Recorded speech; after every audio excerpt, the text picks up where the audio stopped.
The NASCAR Cup cars and the Xfinity cars were in Michigan this past weekend, where we saw Tyler Reddick get the victory in the Cup Series and Justin Allgaier get the victory in the Xfinity Series. We are going to recap the entire weekend right here in the garage area.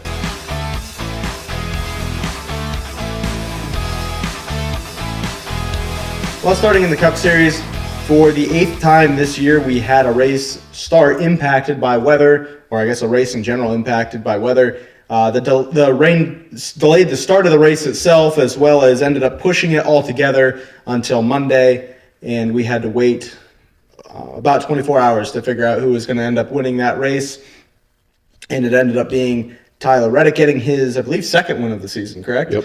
I know we won at Talladega earlier. There was a lot of things that kind of happened throughout the day as the race unfolded. We saw passing, fuel, and clean air all be at a premium. It was hard to get track position. It was hard to find a way to stay out of the wake of the car in front of you in order to gain momentum. And it seemed like everybody was concerned about fuel right from the jump. Right at the beginning of the race, we saw a contender for the race win, Denny Hamlin, spin essentially by himself. Obviously, the air played a factor in that one. Near the end of stage one, Ryan Blaney ends up getting the win of stage one. And then shortly thereafter, we get the race delayed and pushed till Monday. Todd Gilliland, Joey Logano, AJ Allmendinger, they all suffer tire issues. That brings out a caution late in stage two. And Larson ends up spinning off turn 4, collecting Bubba Wallace, Christopher Bell, Joey Logano, Chris Buescher, plenty of others, but a lot of big names in that particular wreck, as well as Larson being another driver that was very fast today and contending for the win. We saw a wild flip by Corey Lajoie. Yeah. Ended up riding on his roof for a long ways down the backstretch and ended up coming to rest on all 4 tires. He got out of the car. He was fine, but that did kind of raise some safety concerns, at least on the broadcast, and I think throughout the sport, as to why that car flipped over so fast when the hood flaps and the roof flaps deployed. And we obviously know that there was a lot of wind today at Michigan, so that could have been a factor in that as well. After all the strategies played out, Tyler Reddick looks like he's going to go ahead and cruise on to a victory, but Martin Truex Jr. ends up getting loose and smacks the wall, brings out a caution. Seems like there's a possibility that NASCAR was a little quick to the trigger there, because he did hit the wall. He didn't hit it a ton and was able to continue on throughout the race, but they threw the caution anyways. 1 overtime restart. We had Bowman check up, and he ended up backing up the field, leading to Ross Chastain, who's right there on the bubble of the championship playoffs. He ended up getting spun out, and I don't know where he finished, but I know it wasn't good for him. And then on the following restart, you saw Tyler Reddick get a big push from Ty Gibbs to go to the front. He ends up beating William Byron for his second win of the year in that one. And Ross Chastain ended up 25th.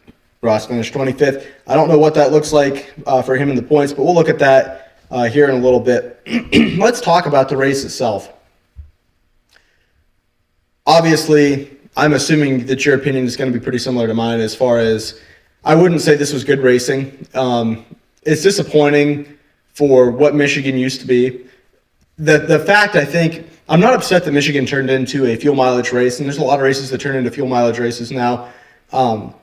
Michigan and Pocono, tracks like that historically have been fuel mileage races. That's what they end up coming down to. But you knew going into this one, fuel was going to be a factor. And I don't really like that, just for the fact of tires are a big issue that way. Because if there was an advantage to take tires, you'd be taking more fuel. Fuel strategy would kind of be pushed out towards the end of the race instead of being an all race long situation. And from the drop of the green flag to the checkered flag this whole weekend, fuel was a big issue as far as making sure that you had enough to get to the end, saving some, burning more out front. That was in both series races. We saw that be a big topic throughout the whole thing. It was very difficult to pass because of the air. I think that's a huge issue. Being able to get a run on a guy and not get by him is very frustrating. And just having to have that clean air in order to check out, like we saw Tyler Reddick do toward the end of that race. All of that stuff is frustrating to watch. How did you feel about the race? Did you think it was a good race? Yeah, I actually thought it was a pretty decent race. Okay, so our views are not aligned. I mean, it definitely could be better. I mean, it was. Maybe it just exceeded my expectations. They did pass a little better than I thought they would. Tires did matter some because Obviously, when William Byron took tires there, he was like the first to stop on his cycle, and he cycled out to the lead when others ran longer. And of course, he had to, clean enough air, new enough tires. He did gain ground to gain that track position at that time. Yeah. Kyle Busch, he took 2 tires, and when he came out leading there for a little bit, obviously I think the 4 tires with Reddick, who actually stayed out longer, so he had the newest tires in that bunch, whatever is what propelled him to the lead. So I think it did matter some. The strategy did intrigue me some. So I thought the strategy as a whole, you could say, was intriguing, but I think the reason behind the strategy is what I've got an issue with. I think, getting back to the Kyle Busch issue with Tyler Reddick, I think that Tyler Reddick could have had 4 basketballs on his car and would have still passed Kyle Busch there. His car was just that much better. Tyler Reddick was a very fast car throughout the entire day. I actually think that, like Kyle said in his post-race interview, he finished 4th, I believe. Yeah. He said that they were probably a 7th or 8th place car, but they ended up getting a 4th place finish out of it. But it was because of that strategy that he was able to get up there. Like, other cars that were faster should have been able to pass him, and they couldn't do that because the track position that Kyle had. I mean, obviously there was a lot of aero dependence and stuff, whatnot, to pass. You had to get your runs just right, and sometimes make slide job moves and stuff and whatnot. But I feel like the passes that did happen more frequently than I thought they would have. That's fair. I guess I can understand that. But I guess it's frustrating when you see 2 guys battling for the lead on the front straightaway, like we saw with Denny Hamlin, and I can't remember who else it was at the time. Was that the one Bubba Wallace? Yeah. That was Larson. Okay, so Denny Hamlin and Kyle Larson are side by side going down the front stretch, and it's just like you threw a parachute out the back of both cars, and Bubba Wallace goes blowing by. It's like that you should be able to race for the lead without losing all your momentum. Yeah, that's obviously an aerodynamic issue. It's not a tire issue. It's not a fuel strategy issue. But all of those things work together to make what I consider not good racing. Obviously, you felt differently about it, and I don't agree, or I don't disagree that like there was some intrigue to this race. But as far as if I'm judging racing as a whole, it's not something that I'd want to watch. I'm good with just one Michigan race. I'm not looking to go back to Michigan anytime soon. Yeah. Obviously, the rain being a big factor. Do you think that impacted the racing at all, other than just certain strategies as far as staying out at this time to make sure that you're out in front when the weather comes or something like that? I actually don't think it did anything strategy-wise. The only difference it made was maybe this how the weather, the handling of the cars went based on the weather.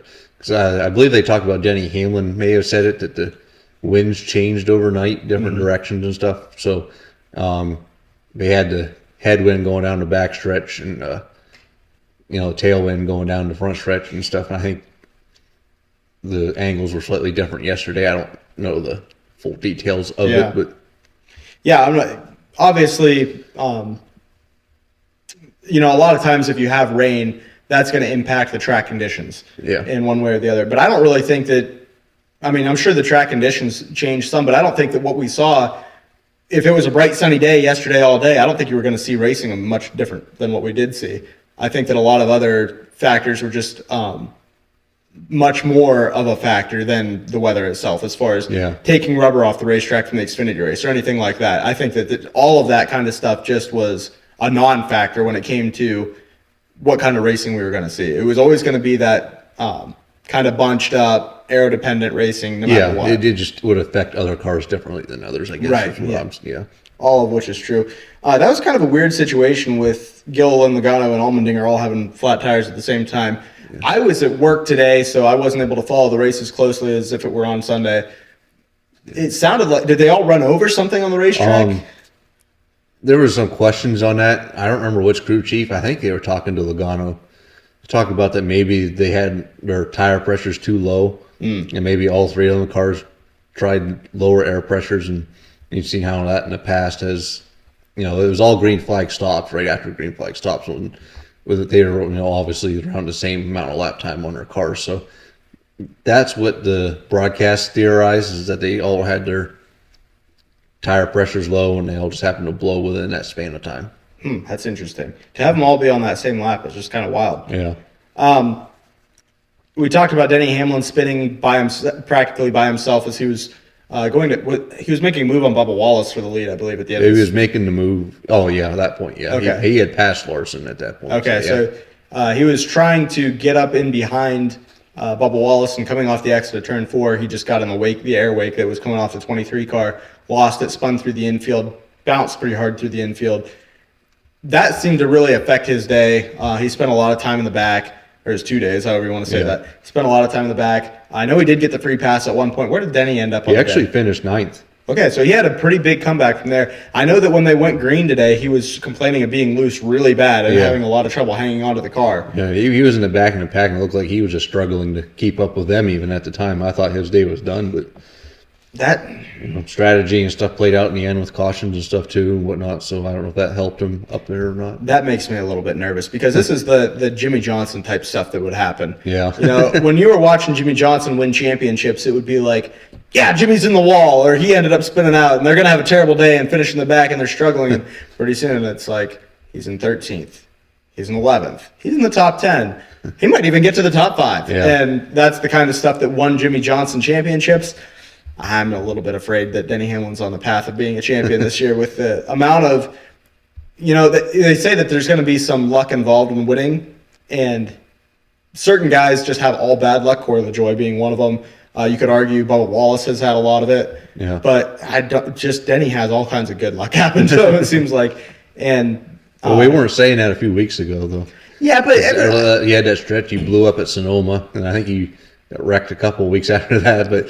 But I see your point. Yeah, he's still in the contention for the regular season point championship. So you know that he's still hanging around. He's still got, even with the bad luck he's had, which are going to have some, he's been able to maintain contact with the points lead. So I don't know. Just imagine if he hadn't had all those weeks. Yeah. I mean, I feel like he'd be firmly in first place at this point and looking to be crowned regular season champion. Kyle Larson had a very similar issue. I don't know if you'd say it was similar because that one happened on a restart, correct? Yeah. And he just ended up getting in a position where it's just like there was negative pressure on the car, and ended up snapping around, collecting Bubba Wallace. Took out a lot of other good cars with it. Yeah, I think he actually got behind the wake of surprisingly Cody Ware, who was running 10th at the time. That is surprising. He finished 10th in stage 2. That is wild. But that tells you that this was a strategy race. But it looked like he was a little bit lower on the track than what Denny was behind Bubba, but it almost looked like at that point he come up across behind the wake of the 15, and that was like how he lost it. So yeah, I guess the big issue is there was a lot of unpredictability in the aerodynamic aspect of the cars this particular race, because Denny Hamlin, Kyle Larson spinning out all on their own. That's just not a normal thing. The Corey Lajoie one, I know that he and Gregson had some issues earlier, just a couple laps before that, and they came off turn 2 and just made slight contact. It didn't seem like anything that was anything outside of the bounds of racing. Corey was trying to make a move, looked like he was trying to side draft on Noah's left rear quarter panel, and they just made a little bit of contact, and Corey went sliding sideways, and as soon as he went sideways, he just started to roll. And it's so, I guess, it's not to me what you would expect. Like, he's sliding sideways. I feel like you'd have to almost dig into the grass or something to lift up a corner of the car in order to roll over. But as soon as they're sideways, it's just right upside down. It was almost like the side of his car was just a flat piece of paper or something that lifted up in the air. So it was, normally you have to have more contact to either get that edge up in the air and then it'll catch. It was just, I never seen one just like turn sideways and whoop, right over like that. Yeah, that really surprised me. It surprised the broadcast, obviously. I don't know if it's just the amount of wind and probably how much he was bouncing going down the back straightaway, if that's just what got him up in the air high enough and with enough air pressure with the wind, if that's what got him to flip over or what. But they said there's 20 to 30 mile an hour headwinds. So if you're going 200 already, that's like 230 miles an hour air or pressure, however that works out. Yeah, I'm no physicist, but I can just tell you that it flipped that car upside down like it was nothing. And just glad to see Corey got out of the car okay. dropped the window on it immediately and got out. Seemed to be fine. So he praised NASCAR's safety for the actual race car, and other people were concerned about the fact that the car flipped over in the first place. So yeah, as long as cars are going 200 mile an hour, there's going to be flips. There's no doubt about it. This one was just a little bit odd compared to recent ones. I mean, I can be upset about the fact that we have this big flat belly pan on the bottom of the cars, and that's a big part of what causes that to happen. And blah, blah, blah. I can make all kinds of excuses and reasons why NASCAR is doing a bad job. We come on here every week, at least I come on here every week and say what a bad job NASCAR does. But the bottom line is, he rode on his roof for a long ways. He was going 200 miles an hour. He ended up sliding through the grass, flipping back on all four wheels, and got out without a scratch on him. So that's a positive. That's whatever it takes to make that driver safe inside that car. That's a big deal, and they're obviously doing that. You kind of just saw, like you said, throughout the rest of the race, that fuel strategy playing out. A lot of green flag pit stops, not really a lot of wrecks per se in this race. And that's what allowed Tyler Reddick to retake the lead and kind of be on his way to cruise to a victory. And I think it was with, 6 to go? Somewhere in that range. Yeah. Did Truex blow a tire, or he just actually got loose off a corner and kind of side-slapped the wall. Do you think that was NASCAR saying that this race is going to play out anticlimactically and we have to add some drama into this? Sure seems like it. Because like I said, we didn't have much for cautions throughout the day. Was there a caution when all those guys blew tires? Yeah, because Joey's tire left the tire. Okay. The carcass came off. Carcass came off of Joe's tire. That makes sense then that you would throw a caution for that. But I don't know. It just didn't seem like from what Allmendinger spun out in that sequence too. So I think. Well, that would definitely that should bring out a caution if you spin out. But then again, ask Ryan Preece how that works.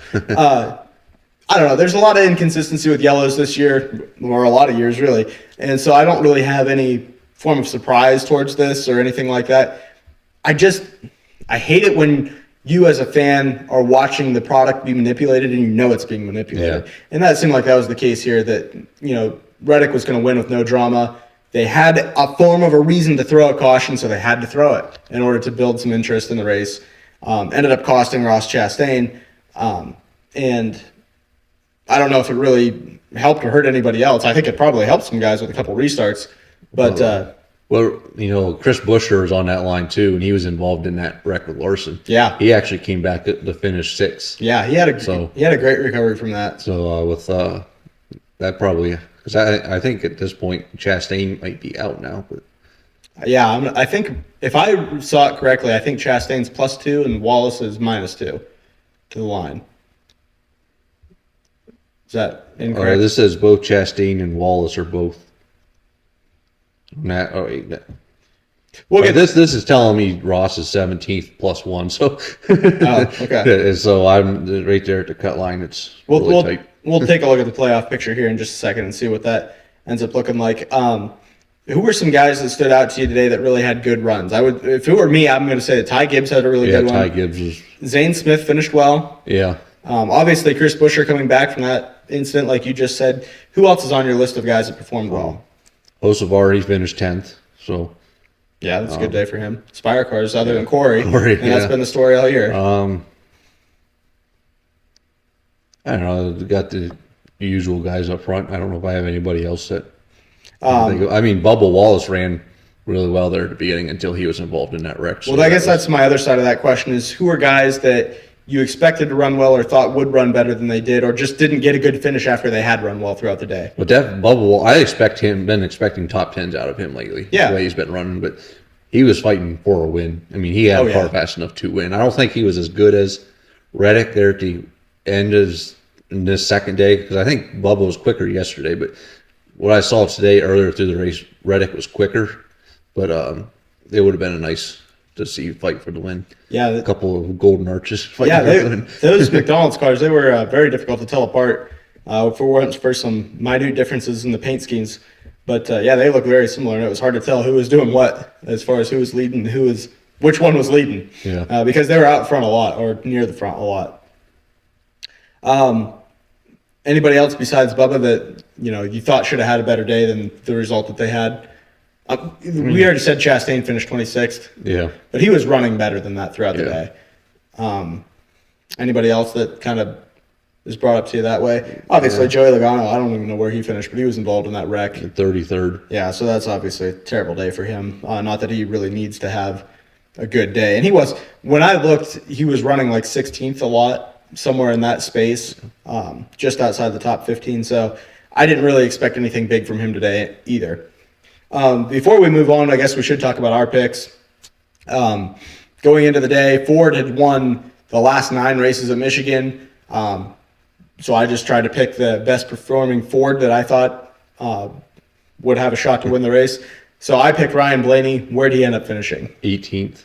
So obviously not a very good pick there. He ran up front a little more often. He was kind of on an alternate strategy with some of these guys. Needed a caution to get things kind of flipped around a little bit. Had the caution not come out there at the end, I think he finished like 7th or 8th. So okay. One way or the other, I know that he either did or didn't need cautions to fall. But I felt like that was going to be a solid pick throughout the day, and he did run fairly well, but obviously didn't get the good finish. Yeah, he was running top 10 until the last lap because him and Chase Elliott hit each other off in turn 4. And that was a direct result of the Brad Keselowski issue, I think. That kind of accordioned the field a little bit, and them. Yeah, possibly. That's how I saw it, anyways, after watching the replay. And then your pick was Tyler Reddick. He ended up winning the race. So if one of us has a down week, the other one's having an up week. That's what we're looking for, and I just hope that I'm the guy that has more up weeks. Obviously not the case this one, and congratulations to you on your pick for the win there. That was pretty awesome. What does the playoff picture look like then? We're both tied. Oh, the playoff. I thought you were talking about our pick. The playoff itself. For the cut line, this NASCAR.com, I have it pulled up. It's kind of weird because it says Ross Chastain's in 17th plus 1. So I assume he's below Chris Buescher, minus 1 or 2 points here. Bubba Wallace is minus 1 to Ross Chastain, so maybe. So basically, those 4 guys are all really close. Yeah. Okay. And as far as the points lead goes? So the regular season, Tyler Reddick jumps to the points lead because of Kyle Larson's issue. Gotcha. He is now has a 10-point lead over Chase Elliott, who went from 6 points down in second to 10 points down behind a different driver. But Denny Hamlin's back 28, and Kyle Larson fell down to 4th, down 32. Big hit for him in just 1 week. Yeah. So that's how close that points lead is and how quickly things there can change. That's going to be an interesting battle to follow with just one more race left for a cutoff race at Daytona there. That's going to be interesting. Anything else that we wanted to talk about from the Cup race? I can't think of nothing. Yeah, I mean, Reddick was the fastest car, definitely deserved to win. I don't know if he was the fastest car. He was one of the fastest cars. Yeah. Definitely deserved the win. It's not like, even sometimes when you get some of these fuel mileage and late race restarts and stuff like that, there's factors that can manipulate winners, and that wasn't the case here. Tyler Reddick definitely deserved to win the race. He was fast. Let's talk about the Xfinity Series race. I don't think that it was that good a race. I know they brought that, what do they call the package? It's like a restrictor plate type package. I don't know if this low horsepower, definitely. Low horsepower pack. I can't remember what the name of the package is, but I didn't get to see the entire Xfinity race. I got to see about the last 30 laps or so, and it just was. I'm like, what am I watching? Normally, I'm expecting to see something much better out of the Xfinity Series, and this just wasn't it. It just became a fuel mileage thing there at the end. Yeah, I mean. That's an all guy. The reason he passed and got to the fronts because everyone else was saving fuel. Yeah, I mean, we kind of knew what the Cup race was going to be, and I feel like it pretty much was what I thought it was going to be. And I can say that I felt like I would rather watch the Cup race than the Xfinity race. Yeah. I did not think the Xfinity race was good at all. Yeah, like you said, Justin Allgaier won. Fastest car, would you say, or was it just too hard to tell? I really believe the Gibbs cars were a little bit quicker. I mean, it looks like he did lead the most laps, but he had a fast car. But I know the pit strategy worked out. He was one of the later cars to pit, so he had like 7 more laps of fuel in his car. So he had enough fuel to make it to the end, no problem. Where everyone else was saving to get to the end, then they had that overtime, and They all made it. No, there was no fuel issues for any of the cars, but I mean, Allgaier could push the other cars who were, like they do in, like they argue with the Cup cars at Talladega or Daytona, where they're just saving fuel for laps. A lot of times they're running 5 or 6 seconds slower laps just to save fuel. That's almost like what played out today, just for them to make it to the finish, where Allgaier just was able to pick them off. So, yeah, like I said, just wasn't the kind of racing I was looking forward to watching in the Xfinity Series race. Anything else from that one you wanted to talk about? No, that's not much. We went over the playoff picture. One other kind of storyline that I thought developed as a fan of Ford racing drivers, the first thing that I heard brought up was that Chase Briscoe's car, I think it was in practice, they noticed that there was a miss somewhere along the line and they were trying to diagnose it, and his crew chief said that he knows what it is. It went away. He's not going to tell anybody what it was, and it didn't sound like they had another issue with it throughout the rest of the day. But Brad Keselowski, for whatever reason, on that final restart, just seemed to, like, out of nowhere, check up in the center of 1 and 2. Yeah. And that kind of stacked the whole lineup. And Brad said in his interview afterwards that we've had trouble every now and then with these motors shutting off. And that's what it sounded like it happened there, is that the motor just stopped running and obviously fired back up because Brad was able to go on to, I don't know where he finished, but he ended up being right up front there somewhere. Yeah. So a lot's been made about the Toyota motor issues of them actually blowing up, but there's a little problem, I'd say, developing with the Ford motors if they're randomly shutting off, even for a brief period of time, or have a unidentifiable miss or something along that line. I heard he was having issues on restarts, but I didn't realize it was a issue other than just today or not. This is the first time I've heard about it, but it seemed to be with 2 different Ford cars. Yeah. That had motor issues of some sort. So I don't know if they're trying some new stuff, getting ready for the playoffs, or what the deal is, but it seemed odd to me. I guess Daytona will be a good test of what the motor looks like. I know it's going to be a different motor, but it's going to be kind of I don't know. I think that's going to be an interesting storyline to watch as we go into this coming week. I think they're all the same motors, just the taper spacers, all that's really different in them, in the tune they put in them. So, well, I guess that's what I meant. You're not running. It's not like you're plug and playing the same. I mean, you know what I'm saying. Yeah. I'm not going to over-explain it. It's an area that I know a little bit about, but I don't know the full inner workings of that. I guess kind of hitting some of the news of the week. Sam Mayer and Sheldon Creed both going to the Haas factory team in the Xfinity Series. That's going to be another team in another year for Sheldon Creed. He finished second again. Yeah. In this past, we were debating as to whether or not he tied or broke the record, but either way, he's got a lot of second place finishes. Do you think this is a positive move for Sam Mayer? I was surprised by it. Some say that Ford may have better openings in the future than Chevrolet does where he's at now, but I mean, as far as juniors teams go, I mean, Josh Berry went and drove a Ford. Yeah. I mean, Noah Gregson's now driving Ford, and he actually went to when he went to Cup for Legacy. Yeah. In a Chevy. They were Chevys. And then they went to Toyota, but they went to Toyota without him. Yeah. And he went to a Ford team. So, and he's going to another Ford team. I mean, if you really look at juniors poll, you can see drivers that drove for junior throughout the whole field in different makes and manufacturers and stuff. So as far as I know, consider his juniors team is just a team that he likes to bring guys up and let them go wherever they go. They're not, to me, he's not tied down to like Hendrick. It almost seems like Hendrick pulls a lot of guys from there. Yeah. But obviously they have Hendrick support. Yeah. But I don't think it's. I think that was the original plan, was that they were, they moved Chase Elliott through there. They moved several guys that were through the Chevy pipeline through Junior Motorsports. Yeah. William Byron being another one. Well, Hendrick obviously will use JRM as the pipeline. Absolutely. Absolutely. I don't think it's strictly a pipeline team. No, I agree. Because the same situation, it's not like Hendrick Motorsports has any openings right now. Yeah. We thought maybe Alex Bowman for a minute, but it doesn't look like that's going to change. Yeah. So, it's I guess my surprise with this is that he's moving from a very solid competitive Xfinity team where he's winning races to another, as far as we know now, fast Xfinity team. Yeah. But it had to have been a money issue, because I feel like this is basically us switching seats here. Yeah. Like, it's the same thing. I don't feel like anything has really changed. and you're not associated with Dale Jr. anymore. You're now associated with a billionaire that's a little crazy. Yeah. But I don't know. That just seemed like an odd move to me. AJ Allmendinger, he's going to be back to Cup full time and racing for Colleague.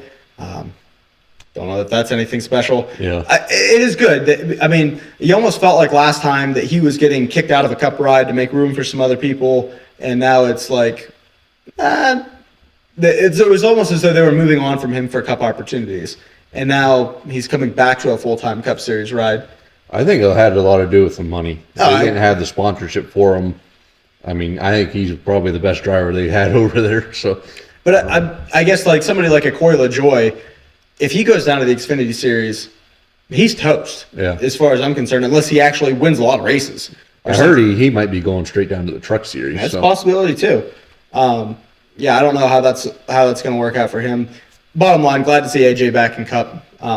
He's a Sunday worthy driver in my opinion. Yeah. I think that he should be in the Cup Series, even if it is in a team that's kind of struggling right now, like Colleague. He's been very loyal to that team and deserves everything that they're willing to throw at him. Let's hit this last one before we go into the big news.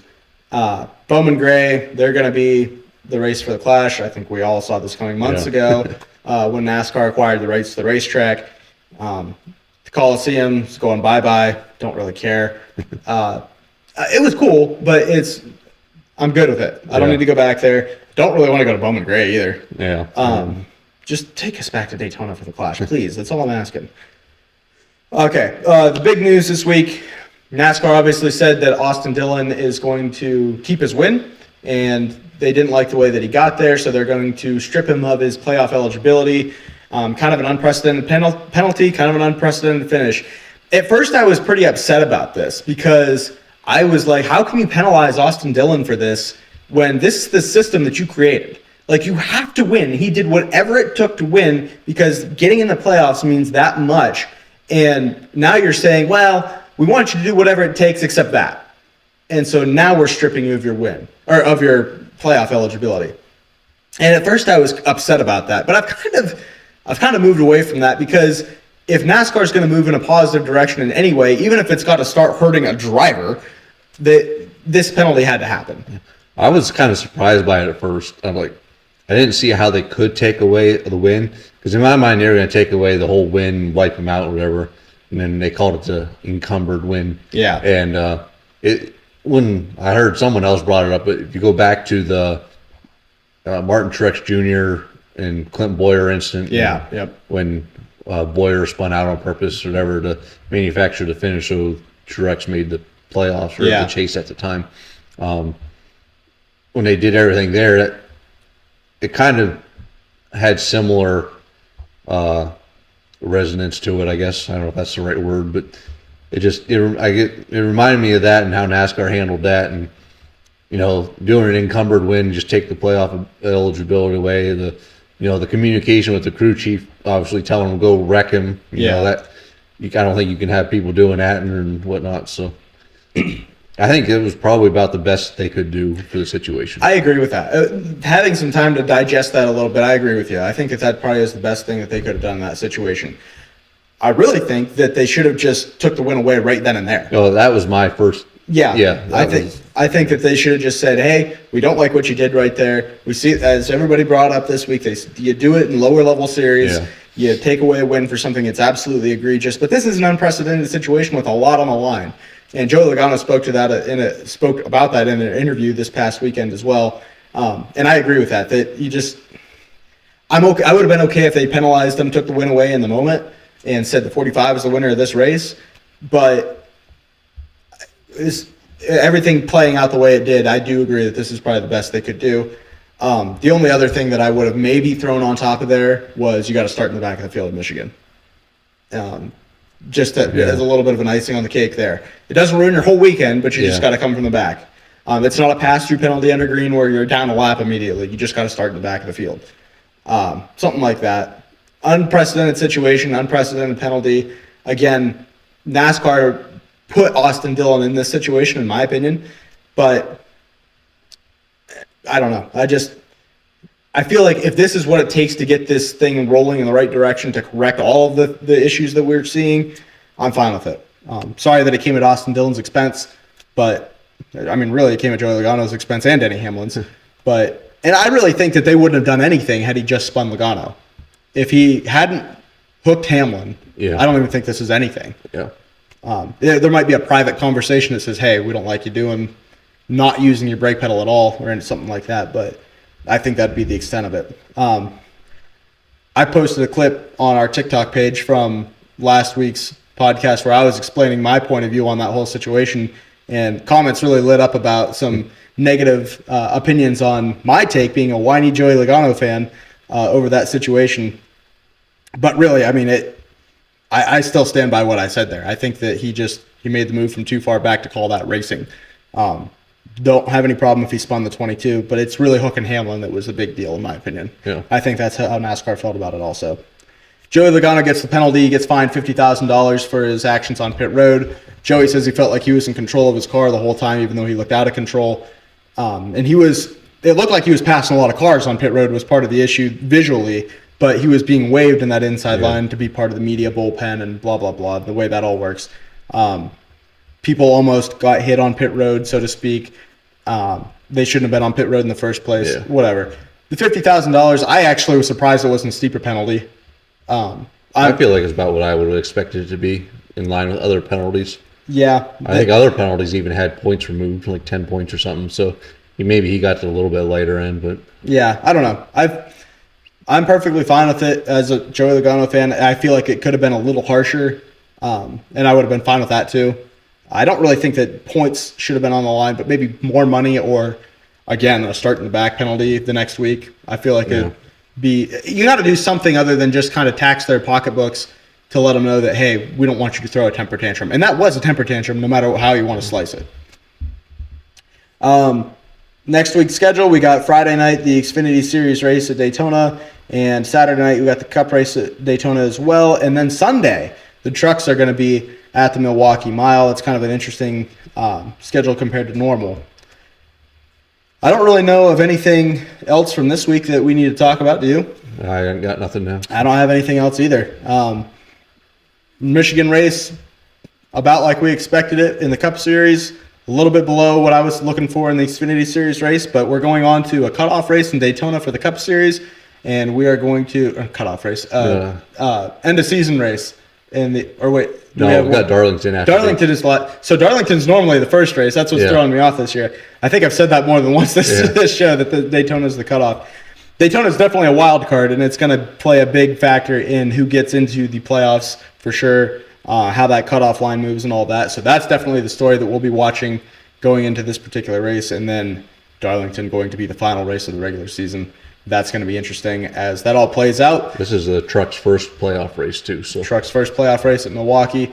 That one's going to be interesting as well. I'm going to put you on full duty of covering that one because trucks in Milwaukee really doesn't interest me. But I am looking forward to Daytona. I'm assuming that's going to be a large fuel mileage race as well, like we saw in most. I wouldn't say necessarily fuel mileage. They save fuel so there's less time on pit road. So what's your definition of fuel mileage race?